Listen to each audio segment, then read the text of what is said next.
Joining me now is leading geologist and author, Professor Ian Plimer. Ian, let's start with Prime Minister Anthony Albanese and Foreign Minister Penny Wong. They're heading off to Samoa for the 2024 Commonwealth Heads of Government meeting, which King Charles will also be attending. And it seems Australia is about to experience another climate shakedown, with Pacific nations putting pressure on Australia over fossil fuel exports. How much is this trip going to cost us, Professor? Well, it's going to cost us a huge amount of money. Secondly, it's going to cost us a lot of credibility.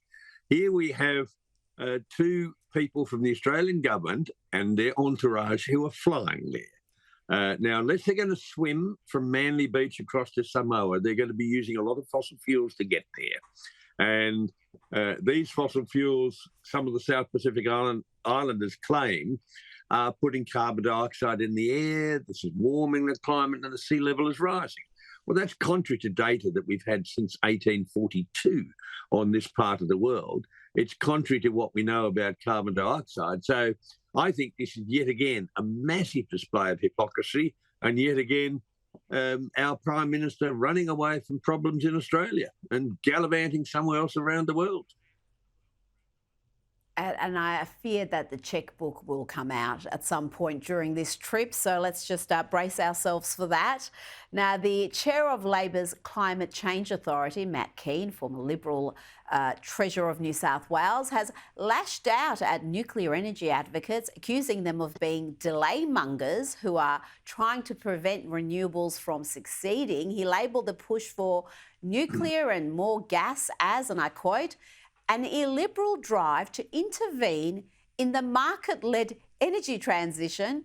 And he also went on to say that the delay mongers have latched onto nuclear power despite the overwhelming evidence that it can only drive up energy bills, can only be more expensive, and can only take too long to build. This in a cost of living crisis. It seems to me that people calling for gas to be included in the capacity investment scheme are trying to stop renewables. Ian, are very, very interested in your response to Matt Keane's claims there. Well, this is just sheer stupidity.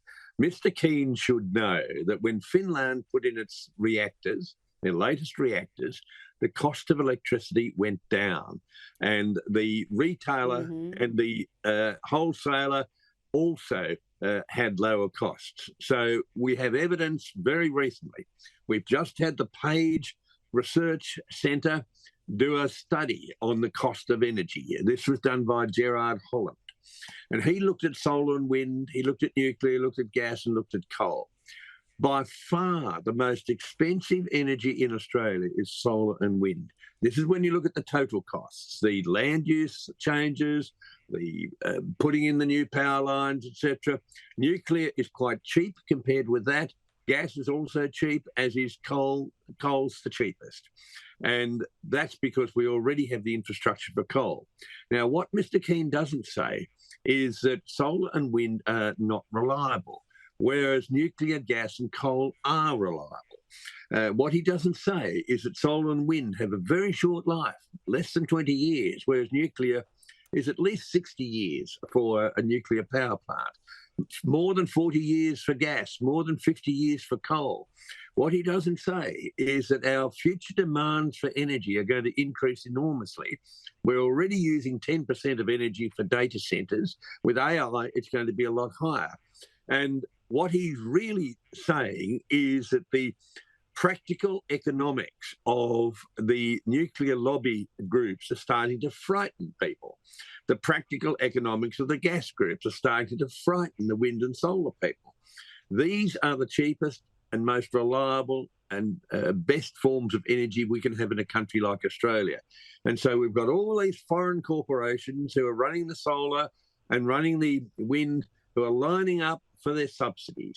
And the subsidies make the energy renewable. The subsidies just keep getting renewed. And he's getting worried that the whistle's going to get blown on this. And we can see around the world that we can have cheap, reliable energy for very long periods of time from nuclear.